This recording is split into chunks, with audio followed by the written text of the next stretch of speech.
وہ انجینئر بنا ہوا، کیا وہ محمد علی انجینئر، کبھی کوئی کہتا ہے میں انجینئر، کبھی کہتا ہے میں مولوی ہوں، پتہ نہیں تو ہے اس کو خود بھی پتہ میں کیا ہوں.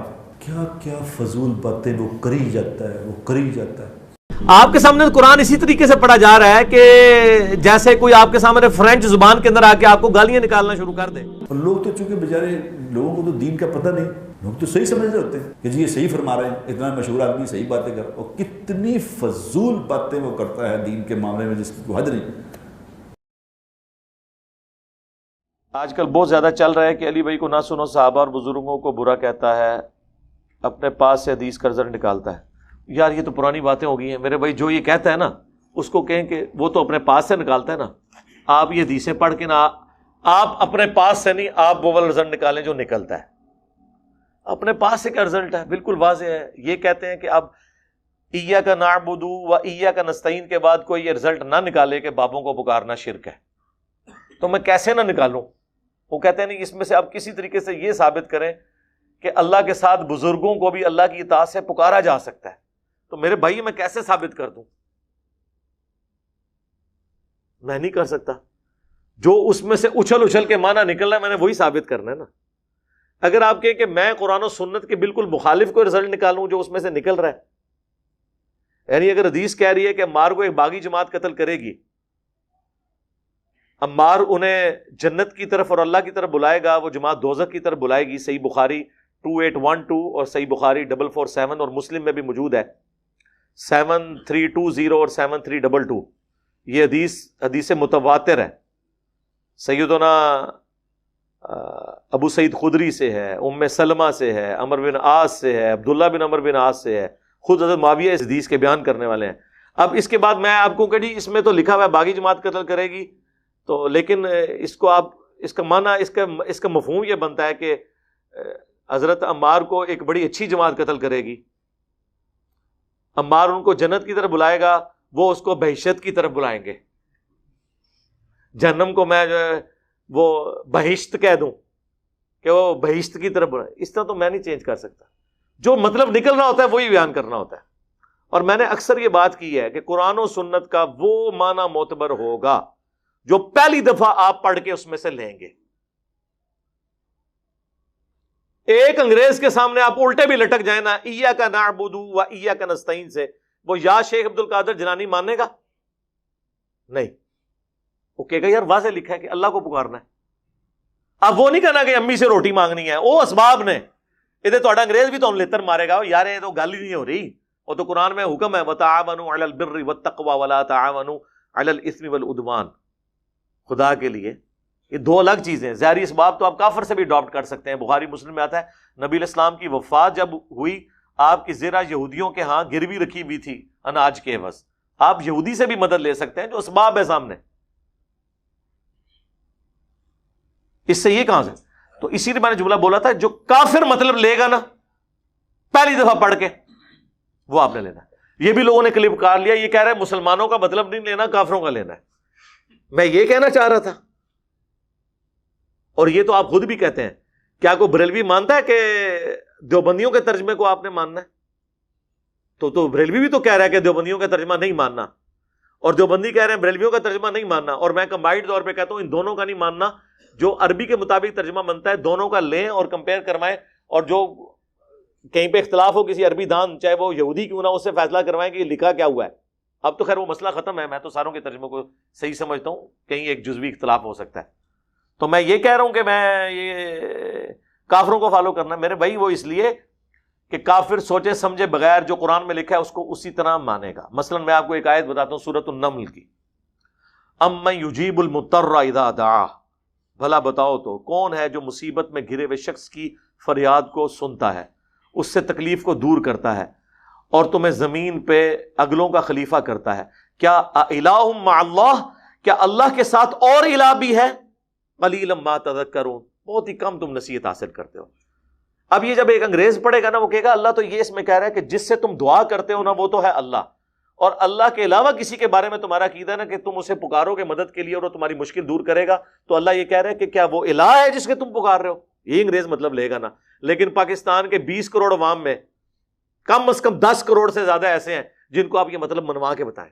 قرآن کے پہلے صفحے کو ماننے کے لیے تیار نہیں ہے، تو پھر ہم یہی کہیں گے نا اسے کہ میرے بھائی جو غیر مسلم پہلی دفعہ پڑھ کے رہے گا. اسی طرح میرا ایک کلپ کسی نے کاٹا کہ جی یہ کہہ رہا ہے کہ جی آپ کے سامنے قرآن پڑھنا ایسا ہی ہے جیسے کوئی فرینچ زبان میں گالیاں دے رہا ہے، تو اس نے قرآن کو گالیوں سے تشبیہ دے دی ہے. نعوذ باللہ. وہ انجینئر بنا ہوا کیا وہ محمد علی انجینئر، کبھی کوئی کہتا ہے میں انجینئر، کبھی کہتا ہے میں مولوی ہوں، پتہ نہیں تو ہے اس کو خود بھی پتہ میں کیا ہوں. کیا کیا فضول باتیں وہ کری جاتا ہے، وہ کری جاتا ہے. آپ کے سامنے قرآن اسی طریقے سے پڑھا جا رہا ہے کہ جیسے کوئی آپ کے سامنے فرینچ زبان کے اندر آ کے آپ کو گالیاں نکالنا شروع کر دے. اور لوگ تو چونکہ بیچارے لوگوں کو تو دین کا پتہ نہیں، لوگ تو صحیح سمجھ رہے ہوتے ہیں کہ جی یہ صحیح فرما رہے ہیں، اتنا مشہور آدمی صحیح باتیں کر، اور کتنی فضول باتیں وہ کرتا ہے دین کے معاملے میں جس کی کوئی حد نہیں. وہ بات کہیں سے شروع ہوئی ہے میرے بھائی، وہ بات کا اتنی دفعہ میں اس چیز کو بریف کر چکا ہوں. ہمارے سب کانٹیننٹ میں ایک بڑا مشہور لطیفہ بیان کیا جاتا ہے سمجھانے کے لیے کہ یہاں سے کچھ لوگ جو عرب ملکوں میں گئے، وہاں ان کی عربیوں کے ساتھ لڑائی ہو گئی، یہ ان کو اپنی مادری زبان میں گالیاں نکال رہے تھے، اور واپس آ کے انہوں نے کہا کہ عربیوں کو ہم نے دیکھا ہے، ہم نے ان کو گالیاں بھی نکالی ہیں، وہ آگے سے قرآن ہی پڑھتے تھے. حالانکہ وہ قرآن نہیں پڑھ رہے تھے، وہ عربی میں گالیاں ہی نکال رہے تھے، لیکن چونکہ لوگوں کو پتہ ہی نہیں ہے کہ قرآن کے اندر کیا لکھا ہے تو وہ تو اسے قرآن ہی سمجھیں گے. تو اس لطیفے کے کانٹیکسٹ میں نے بات کی تھی کہ ہماری حالت بھی یہی ہوئی ہے کہ ہمارے سامنے جو قرآن پڑھا جا رہا ہوتا ہے نا، کوئی فرینچ میں آ کے گالیاں نکال لے یا عربی میں آ کے قرآن پڑھ لے، ہمیں تو دونوں کی کوئی نہیں سمجھ آنی. اب دیکھیں یہ بات ہی بالکل ڈیفرنٹ تھی. اور بلکہ سوشل ایکسپیریمنٹ آپ کو میں بتاؤں اگلے دن ہوا بنگلہ دیش میں. وہ بڑے تنگ تھے کہ لوگ جو ہے نا، وہ جس نے یہاں بھی مردوں کی عادت ہوتی ہے نا، کراچی میں تو بہت زیادہ ہے، پان کی پچکاریاں پھینکنا دیواروں کے اوپر، حالانکہ یہ حرام ہے کسی کی دیوار پہ پھینکنا. لوگوں کی دیواروں کے باہر بیٹھ کے جو ہے نا مرد وہ پیشاب کرنا شروع کر دیتے ہیں. پبلک ٹوائلٹس تو نہیں ہے. تو وہاں پہ سوشل ایکسپیریمنٹ انہوں نے کیا، اور یہ انٹرنیشنل میڈیا کے اوپر یہ ویڈیوز یوٹیوب کے اوپر رکھی ہوئی ہیں. بنگالیوں نے کیا کیا، انہوں نے کہا کہ ان کو اب کیسے منع کریں. یہاں تو لوگ لکھتے ہیں دیکھو گدھا پیشاب کر رہا ہے، یہ لکھ دیتے ہیں، لیکن گدھا پھر بھی نہیں پیشاب کرنے سے باز آتا. جب اسے کوئی نہیں دیکھ رہا ہوتا تو وہ کرتا ہے، اور اگر اسے زیادہ زور سے پیشاب آیا ہو تو پھر دیکھنے والے کی بھی پرواہ نہیں کرتا، کیونکہ وہ کہتا ہے کہ جان بچانا فرض ہے. اچھا، انہوں نے پتا کیا کیا، انہوں نے عربی میں نا قرآن کے سٹائل میں نا یہ عبارت لکھ کے لگا دی کہ یہاں پر پیشاب کرنا منع ہے، اور اس کو عربی میں نا قرآن کے سٹائل میں. لوگ پیشاب کرنا تو دور کی بات، لوگ گزرتے تھے اس کو یوں ہاتھ لگا کے نا کر کے گزرتے تھے. یہ ویڈیوز ہیں باقاعدہ یوٹیوب کے اوپر. اور انہوں نے کہا یہ سوشل ایکسپیریمنٹ ہمارا کامیاب رہا ہے کہ عربی میں ان کو لکھے، وہ اس کو قرآن کی آیت سمجھ رہے تھے، اور لکھا کیا ہوا ہے، یہاں پیشاب کرنا منع ہے. تو اگر میں یہ ویڈیو میں کہوں کہ یہاں پہ کوئی عربی میں آ کے کہے نا یہاں پہ پیشاب کرنا منع ہے، لوگ تو اسے بھی قرآن ہی سمجھ رہے ہوں گے. ان کا تو لیول یہی ہے نا. یہ تو ہم ایک سسٹم کا رونا رو رہے ہیں. اس طرح کی مثالیں جب بیان کر کے اللہ تعالیٰ سورہ الفرقان میں کہتا ہے کہ اہل ایمان کی نشانی یہ ہے کہ وہ اندھے گونگے بہرے ہو کر قرآن کی آیات میں نہیں گرتے، بلکہ تفکر کرتے ہیں. قرآن کی آیت کو بھی بغیر تفکر کے سمجھنا، اللہ تعالیٰ کہتا ہے ایسا بندہ گونگا، اندھا اور بہرا ہے جو قرآن کے اوپر صرف سمجھ کے بغیر اس کے اوپر گر پڑتا ہے. کافر یہی کرتے تھے نا کہ قرآن کے اوپر توجہ کرنے کی بجائے وہ شور مچا دیتے تھے، اور اس بات کو سنی انسنی کر کے کہتے تھے اگلے لوگوں کی کہانی ہے. تو وہی بات ہوگی. اور میں آپ کو بتاؤں یہاں پہ جتنی باتیں ہوتی ہیں نا قرآن اور سنت کے ریفرنس سے ہوتی ہیں. آپ ہمارے مخالفین کو کبھی سنیں، ستی باتیں کر کے سائڈ پہ ہو جاتے ہیں. اب یہ بھی مجھے پتا ہے جس مفتی کی آپ کلپ میں سے بات کر رہے ہیں، اللہ کے بندو یہ تو شے ہی کوئی نہیں ہے. ان کے جو مرے ہوئے جن کے نام یہ وضو سے لیتے ہیں وہ کوئی شے نہیں ہمارے اسٹوڈنٹس کے سامنے. ان کی آپ کے باتیں کریں گے، ان بیچاروں نے وہی کچھ پڑھا ہوا ہے جو کچھ پیچھے سے سنا ہوا ہے. ان کو تو پتہ ہی نہیں ان کا واسطہ کس کے ساتھ پڑ گئے. تو یہ علم کی دنیا ہے، یہ اس طرح ہے ہی نہیں تھا. ہم نے کبھی نہیں کہا، میں شروع سے ہی کہتا آ رہا ہوں. آپ میرا یوٹیوب پہ آج سے کچھ 6-7 سال پرانا کلپ دیکھ لیں، علماء سے دین سیکھنے کا طریقہ. میں تو کہتا ہوں علماء سے سیکھیں، میں تو کہتا ہوں پوچھو علماء کو، پوچھیں علماء کو نہیں، پوچھو کہ کہاں لکھا ہوا ہے. یہ کہتے ہیں ہمیں آپ یہ نہ پوچھیں کہاں لکھا ہوا ہے، ہم آپ کو دین سکھائیں گے. بھائی دین کہاں سے مانے آپ کا؟ دین تو آپ نے ہمیں یہ بتانا ہے کہ جو آسمان سے نازل ہوا ہے اس میں یہ کہاں لکھا ہوا ہے. اب ہم ان کو کہہ رہے ہیں بار بار کہ بتاؤ کس آیت اور حدیث میں لکھا ہے کہ رسول اللہ کی قبر اللہ کے عرش سے افضل ہے. اس کے اوپر ہمیں یہ کہیں گے فلانے بابے نے لکھ دیا. تو ہم پھر بار بار کہیں گے کہ میرے بھائی جب ہم قرآن و سنت کے دلائل کی روشنی میں حضرت معاویہ رضی اللہ تعالیٰ عنہ، حضرت عمر بن عاص رضی اللہ تعالیٰ عنہ، حضرت مغیرہ ابن شعبہ رضی اللہ تعالیٰ عنہ سے اختلاف کر لیتے ہیں تو بابت شاہی کوئی نہیں. کس کی دوست؟ ہم پہ دوست. ہمیں دوست لگانی ہے قرآن و سنت کی لگائیں، خلفائے راشدین کی لگائیں. ہم اپنے سینے پہ لے کے اسے ایکسپٹ کریں گے. باپ پہ تو کوئی شاہی نہیں ہے، کوئی شاہ نہیں. اب تو چھوٹے چھوٹے بچے کہتے ہیں باپ پہ تو شاہی کوئی نہیں. اچھا وہ کہہ رہے ہیں یہ بدتمیز لوگوں کو بنا رہے ہیں. بدتمیز نہیں بنا رہے میرے بھائی. ہم جب یہ کہتے ہیں نا باپ پہ تو شاہی کوئی نہیں، اس سے مراد ہمارے مقابلے پہ نہیں. ویسے تو یہ بھی کہہ لیا جائے تو اتنا مسئلہ کوئی نہیں، آپ کو اندازہ ہو چکا ہے ان لوگوں کا علمی لیول کیا ہے. لیکن ہم یہ کہہ رہے ہوتے ہیں قرآن و سنت اور خلفائے راشدین کی تعلیمات کی روشنی میں باب شاہ کوئی نہیں ہے. قرآن و سنت کچھ اور کہہ رہا ہے اور بابوں نے کچھ اور بتایا ہوا ہے. میاں اس کو بھی لوگ دفاع کر رہے ہیں. آپ دیکھیں میاں والی بات کا بھی دفاع کر رہے ہیں. وہ ایک مولوی نے کہا کہ وہ جی امام باقر، اور وہ یہ حدیثیں بھی ہم سے سن کے ہم سے پہلے آج تک کس نے یہ حدیث بیان کی تھی؟ تم تو اہل بیت کا نام نہیں لیتے تھے، آج کہتے ہو ہم اہل بیت کو پہلے مانتے ہیں صحابہ سے. ہماری نسبت کس کی طرف ہے؟ حضرت معاویہ رضی اللہ تعالیٰ عنہ کی طرف. ہم اہل بیت کو پہلے مانتے ہیں لیکن اس کے بعد باقی صحابہ کو بھی مانتے ہیں. اے اللہ ہماری نسبت علماء حق کی طرف ہے، تو ان نسبتوں کی بھی ہم نے اللہ کو لاج دی. ہماری کیا اوقات ہے بھائی؟ تم نے تو اہل بیت کا کبھی نام بھی نہیں لیا تھا، پہلے دوسرے کی تو بات ہی کوئی نہیں تھی. آیا ہو نا کڑگیچ. ہم سے پہلے کس نے روئے عرض پہ یہ حدیث بیان کی تھی صحیح مسلم کی کہ امام باقر علیہ السلام جب ملنے کے لیے گئے جابر بن عبداللہ کو؟ صحیح مسلم میں یہ حدیث ہے جو نبی علیہ السلام کے حج کا بیان، مشکات میں آپ کو 2555 نمبر پہ ڈیٹیل میں ملے گی یہ والی حدیث. تو امام باقر اب نوجوان تھے، امام جابر بن عبداللہ بوڑھے ہو چکے تھے، 80+ ان کی ایج تھی، نابینا ہو چکے تھے. انہیں جب پتا چلا کہ میرے نبی کا بیٹا مجھے ملنے کے لیے آئے تو انہوں نے ان کو اپنے قریب کر کے ان کے سینے کے بٹن کھول کے ان کے سینے پہ ہاتھ پھیر کے اپنے پیار اور محبت کا اظہار کیا کہ تو میرے نبی کا بچہ ہے، تو مجھ سے جو بھی پوچھے گا میں تجھے بتاؤں گا. یہ ایک واقعہ جس میں ایک جز ہے، یہ اس سے وہ میاں کو ثابت کر رہے ہیں. وہ جو ارواح ثلاثہ سے اشرف علی تھانوی صاحب کا میں نے پیش کیا کہ اشرف علی تھانوی صاحب نقل کر رہے ہیں کہ قاسم نانوتوی صاحب کو رشید احمد گنگوئی صاحب نے، یعنی یہ مدرسہ دیوبند کے بانی ہیں قاسم نانوتوی، ان کو رشید احمد گنگوئی صاحب نے پبلکلی چرپائی پہ اپنے ساتھ لٹایا. یہاں تو لٹانے کا ذکر ہے میرے بھائی، لٹایا اور وہ ساتھ لیٹے، اور وہ قاسم نانوتوی صاحب ان کو کہہ رہے ہیں میاں لوگ کیا کہیں گے. لیکن رشید احمد گنگوئی صاحب باز نہیں آ رہے. وہ نہ صرف ان کو ساتھ لٹاتے ہیں بلکہ کروٹ ان کی طرف کرتے ہیں، اور الفاظ ہیں عاشق صادق کی طرح ان کے سینے پہ ہاتھ رکھتے ہیں. سینے پہ ہاتھ رکھ رہے ہیں، اور جس کے سینے پہ ہاتھ رکھ رہے ہیں وہ آگے سے کہہ رہے ہیں میاں.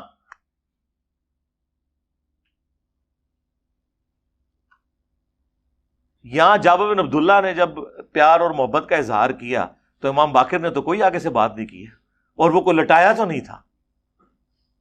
دو مختلف واقعات کو اپنے بابوں کو ثابت کرنے کے لیے کس لیول تک اگر یہ سمجھتے ہیں نا تو بس ٹھیک ہے، یہ اپنے ممبروں پہ بیان کریں. اور یہ انہوں نے لکھا ہوا ہے کرامات اولیاء، ایسے جو کہ کرامت ہوئی ہے. ایک کرامات اولیاء ہے کہ ایک ولی نے دوسرے ولی نو اپنے نال لٹا لیا، کامیاب ہو گیا، وہ کرامت ہے. تو پھر مفتی عبدالعزیز جیسے لوگ مدرسوں سے نکلیں گے نا، جب بڑوں نے کام ڈالے ہوئے ہیں تو چھوٹے کہنے کے کیوں بھائی اسی نہیں فیض دے سکتے جائز طریقے نال. کہتے ہیں نا وہ بزرگوں کے قبروں اور سینوں سے جائز طریقے سے، یہ جائز طریقہ ہے، وہ سینے پہ اس طریقے سے ساتھ لٹا کے اس میں الفاظ ہیں عاشق صادق کی طرح اے جی سینے تو فیض قبرہ تو فیض تھے. تو میں 10 تسی کہ اسی میں لکھا ہوا ہے کہ قاسم نوتوی صاحب مرنے کے 6 سال کے بعد قبر سے نکل کر فزیکلی بیداری میں 2 دیوبند کے مولویوں کی صلح کرا کے اندر چلے گئے. قبروں سے فیض تو یہ تھا، سینے سے فیض بھی پتہ چل گیا. وہ کہتے ہیں جی ان کا پسینہ چھوٹ گیا. لوگوں نے کہا حضرت سردیوں میں آپ کو اتنا پسینہ؟ انہوں نے کہا حضرت نانوتوی آئے تھے ابھی مردہ نکل کے آ جائے تو پسینے کے ساتھ بہت کچھ اور بھی نکل جاتا ہے. اور نیچے اشرف تھانوی صاحب نے اس پہ حاشیہ لگایا, پتہ کیا لکھا انہوں نے کہا ہو سکتا ہے کہ حضرت کو اللہ نے الگ سے ایک جسم دیا ہو قبر سے نکلنے کے لیے, یا روح نے اپنا جسم اپنی خمیر سے خود تیار کر کے باہر آ گئی ہو. جی کم باذن اللہ. نہیں تو حضرت عیسیٰ اگر مورت مار دے سن, زندہ کر دے سن, تو اے قاسم نوتوی اپنے آپ خود پھونک مار کے پڑے آپ کو زندہ نہیں کر سکتا. اے کہانی ہے جی تو اس لیے آپ دیکھیں یہاں سے مفتی صاحب گئے ہیں کراچی جا کے 53 منٹ چیخے ہیں میرے اوپر. جو آپ کو آپ کے اسلاف سے ہٹا رہا ہے اور یہ کہہ کے کہ میں بابوں کو نہیں مانتا, اس کا مطلب وہ نیا بابا بن کے نئے بابی پن کی بنیاد رکھ رہا ہے. وہ کہہ رہا ہے سارے بابوں سے ہٹا کے سب کو کس کا مرید بناؤ, سب مجھے بابا سمجھے, باقی ساری قوم بابا لیس ہو جائے. وہ آپ المحند المفند کے 3 عقیدوں پہ ابھی جب 2 گھنٹے کا فضول ترین ویڈیو آئی ہے نا, اس میں بھی المحند کو ہائی لائٹ کیا ہے. اس میں عقیدے قرآن و سنت کے خلاف المحنت کی عبارت کو غلط وہ مفہوم بیان کر رہا ہے جو علماء دیوبند مراد نہیں لیتے, بہتان باندھ رہا ہے علماء دیوبند پہ. ہمارے پیچھے تو پورا ایک اہل حق علماء کا ایک گروہ کھڑا ہوا ہے. یہ ان کی عزت کا سوال تھا. میری ذات کیا ہے, میری کیا حق. میں نے المحنت کو پڑھنا شروع کیا, میں نے اس پہ دلائل مجھے لگا یار یہ تو 100% قرآن. اس سے پہلے مجھے پتہ ہی نہیں تھا کہ المحنت میں لکھا کیا ہے. اس سے پہلے مجھے پتہ ہی نہیں تھا کہ المحنت میں لکھا کیا ہے. اس سے پہلے مجھے پتہ ہی نہیں تھا کہ المحنت میں لکھا کیا ہے. اور واقعی نہیں پتا تھا مجھے, کیونکہ ہمارے بنیادی عقائد تو العقیدہ طحاویہ میں ہے. تو یہ کوئی عیب کی بات نہیں ہے, کیونکہ ہمارے مدارس میں پڑھائی نہیں جاتی. اس کو تو آپ نے بہت اچھالا ہے. وہ تو 53 منٹ میرے پہ چیخنے کی بجائے نا 3 عقیدے میں نے بتائے تھے نا المحنت کے, 10 منٹ ان کے اوپر لگاتا, 30 منٹ, اور باقی کے جو 23 منٹ تھے نا تو وہ جو چیخنا تھا چیخ لیتا. اور ہم 2 گھنٹے یہاں بولے ہیں جسے کہہ رہے ہیں فضولیات. ان 2 گھنٹوں میں ہم نے درجنوں آیات اور سینکڑوں احادیث بیان کر کے ایک ایک چیز امت کو بتائی ہے. ابھی آخری کلپ آ رہا ہے, وہ ہم نے تیار کر لیا ہے 3-4 دنوں تک. اس کا نام ہی ہے لاسٹ کلپ, جس میں ان تینوں عقیدوں کو ایک جگہ جمع کر کے 26 منٹ کا وہ کلپ ہے. وہ سب کو وہ شیئر کرائیں کہ یہ مسئلہ ہے یار میرے بھائی, آپ مقدمے کو دوسری طرف کیوں لے کے جا رہے ہیں. جواب دیں 53 منٹ بجائے چیخنے کے, آپ 10 منٹ لگا کے بتائیں کہ یہ آیت ہے جی دیکھیں رسول اللہ کی قبر اللہ کے عرش سے افضل ہے. اور صحابہ کے پاس تو حضور کے بال مبارک تھے, انہوں نے نہیں کبھی کہا کہ یہ بال اللہ کے عرش سے افضل ہے. آپ قبر مبارک کو کہہ رہے ہو, خدا کے لیے خوف خدا کرو. تو ہم کہتے ہیں علماء سے پوچھے نہیں, پوچھو علماء. ٹھیک ہو گیا.